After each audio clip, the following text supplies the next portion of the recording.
akan membahas salah satu emiten yang ada di Bursa Efek Indonesia. Tapi untuk sore hari ini, saya tidak hanya membahas satu emiten saja. Mungkin teman-teman investor sudah mengetahui ya bahwa ada kenaikan tarif royalti minerba untuk komoditas seperti batu bara, nikel, tembaga, timah, dan juga emas. Tapi untuk sore hari ini kita akan membahas salah satu sektor dulu ya. Kita membahas di sektor nikel. Ya, kita ketahui kemarin Presiden Prabowo Subianto sudah meresmikan ya peraturan baru terkait dengan perubahan tarif royalti minerba di 11 April 2025. Kalau kita ketahui di mana kemarin sudah ditetapkan undang-undangnya di PP nomor 19 tahun 2025. Nah, kalau kita hitung ini kan mulai berlakunya 15 hari sejak diundangkan atau di 11 April. Berarti kira-kira nanti akan berlaku di 26 April 2025. Nah, tapi kenapa nih alasan dibalik bahwa pemerintah harus menaikkan tarif royalti di tengah ekonomi yang sebenarnya belum kondusif ya. Jadi mungkin teman-teman bisa melihat di samping saya di sini adalah penerimaan negara bukan pajak ya atau dalam miliar rupiah. Jadi kalau kita ketahui memang salah satunya kenaikan tarif dengan berlandasan ingin menaikkan pendapatan negara bukan pajak atau PNBP. Jadi kalau teman-teman ketahui bahwa PNBP tahun ini itu ditargetkan sebesar 513,6 triliun rupiah atau naik dari tahun sebelumnya yaitu sebesar 492 triliun rupiah. Nah, memang salah satunya sektor mineral dan batu bara atau minerba memang menyumbang cukup besar di angka 42,21% dari total penerimaan negara bukan pajak di tahun 2024. Nah, kalau kita lihat di sini ada track record dari penerimaan negara bukan pajak selama 10 tahun terakhir ya. Memang kalau kita lihat paling besar itu penerimaannya terjadi di tahun 2022. Kalau kita lihat di tahun 2022 di sini porsinya hingga mencapai 45,13% atau penerimaannya sekitar 268,7 triliun rupiah yang secara sumber daya alamnya, dan memang angka ini sebenarnya turun ya di tahun 2024 hanya 207,7 triliun rupiah.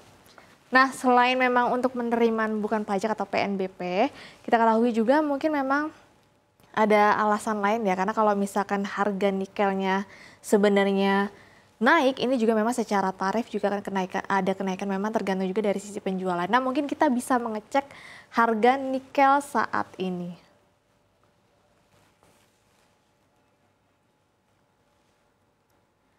Nah, kalau kita ketahui pada kuartal 4 kemarin itu harga nikel sempat turun ya di akhir-akhir tahun 2024.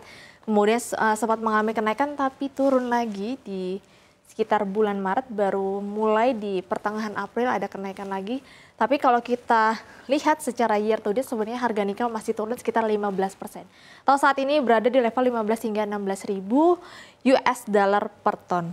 Nah, kalau kita lihat memang penurunan harga nikel ini memang dilandasi karena dari sisi pasokan masih cukup oversupply ya, termasuk dari kelebihan pasokan yang ada di Indonesia. Kemudian dari sisi permintaan juga masih melemah karena ekonomi China juga masih lesu.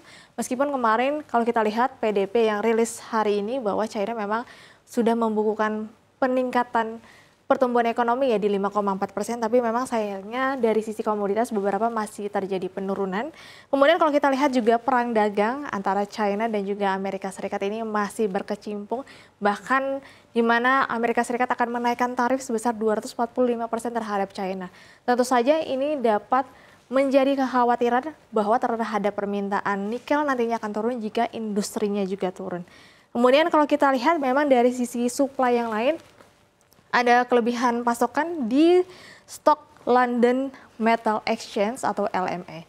Nah, selain dari harga nikelnya turun, kira-kira gimana nih dampak kenaikan tarif royalti minerba terhadap beberapa emiten yang ada di Indonesia?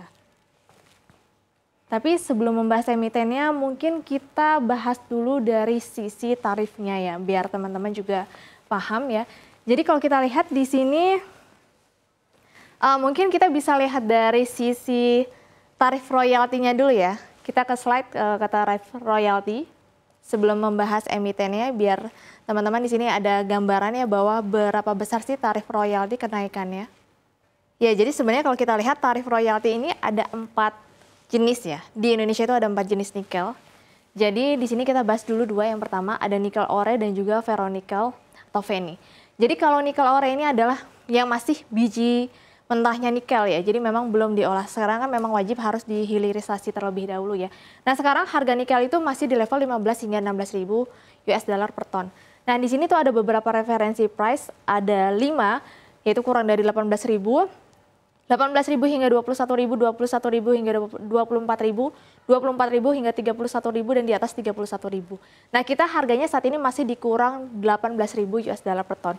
Nah, terakhir ada kenaikan tarif atau tarif ditetapkan itu di tahun 2022 dan baru dinaikkan lagi di tahun ini 2025 atau sekitar kurang lebih 3 tahun berjalan, yaitu dari 10% menjadi 14%. Ini harganya yang kurang dari 18.000 ya untuk nikel, jadi ada kenaikan sebesar 40%. Nah, kemudian di sini untuk ferronikel atau Feni, di sini sama kurang dari 18.000 dari tarif sebelumnya 2% menjadi 4% atau kenaikannya 100%. Nah, jadi biasanya kalau ferronikel atau Feni ini kalau sudah diolah ini biasanya kadarnya tinggi ya, berada di range sekitar 15 hingga 40% yang biasa digunakan untuk baterai kendaraan. Begitu juga dengan nikel matte yang biasa digunakan juga untuk baterai kendaraan listrik salah satunya.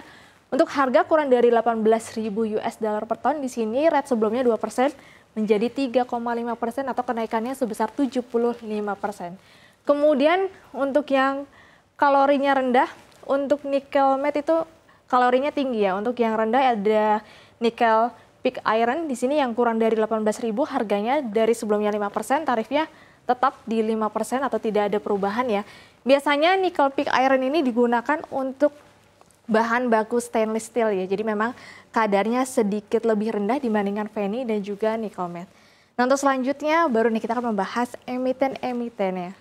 Nah, jadi di sini emitennya kita akan membahas 4 emiten ya. Tadi sebelumnya kalau kita lihat ada Antam, Inco, MBMA dan juga NCKL, yaitu ada Aneka Tambang, Vale Indonesia, Merdeka Battery Materials dan juga Trimegah Bangun Persada. Nah, mungkin kita bisa di slide selanjutnya nih, slide yang emiten ya, tadi yang sebelumnya sempat kita lihat. Untuk secara performa kinerja di 2024 yang memang sudah rilis kemarin. Ya, jadi kalau kita lihat secara per annual ya, ada Antam, Inco, MBMA dan NCKL. Jadi secara gross profit marginnya kalau kita lihat di sini memang paling tinggi adalah NCKL ya. NCKL ini adalah Trimegah Bangun Persada. Nah, untuk dari net profit marginnya di sini juga yang paling tinggi adalah Trimegah Bangun Persada ya atau NCKL. Tapi secara pendapatan kalau kita lihat performanya 3 bagus tapi 1 turun ya. Jadi Antam di sini performa dari pendapatannya naik 68,6% menjadi 69,2 triliun rupiah. Kemudian untuk Vale Indonesia di sini performanya turun 19%, yaitu revenue-nya atau pendapatannya 15,3 triliun rupiah. Untuk MBMA atau Merdeka Battery di sini naik pendapatannya 45% menjadi 29,8 triliun per 2024 ya. Untuk Bangun Persada atau NCKL naik 13% atau 26,9 triliun rupiah.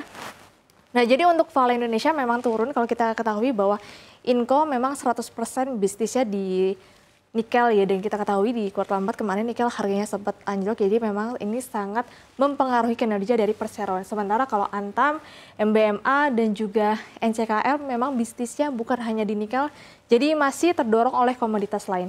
Secara laba bersihnya juga kalau kita lihat Antam masih tumbuh 18% di 3,6 triliun rupiah. Untuk Inco sendiri turun 78% menjadi 933 miliar rupiah. Kemudian ada MBMA naik 244% menjadi 368 miliar rupiah.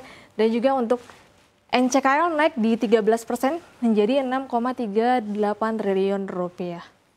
Ya, kita ketahui bahwa kenaikan tarif royalti untuk minerba tentu saja memang sangat mempengaruhi, terutama dari sisi margin perseroan. Karena semakin harganya tinggi, komoditasnya tentu saja tarifnya juga semakin mahal. Dan juga semakin banyaknya penjualan, maka penarikan tarifnya juga akan semakin banyak. Tentu saja memang ini akan menjadi tantangan di tahun ini adanya kenaikan tarif. Disclaimer on, jangan lupa dianalisa ulang.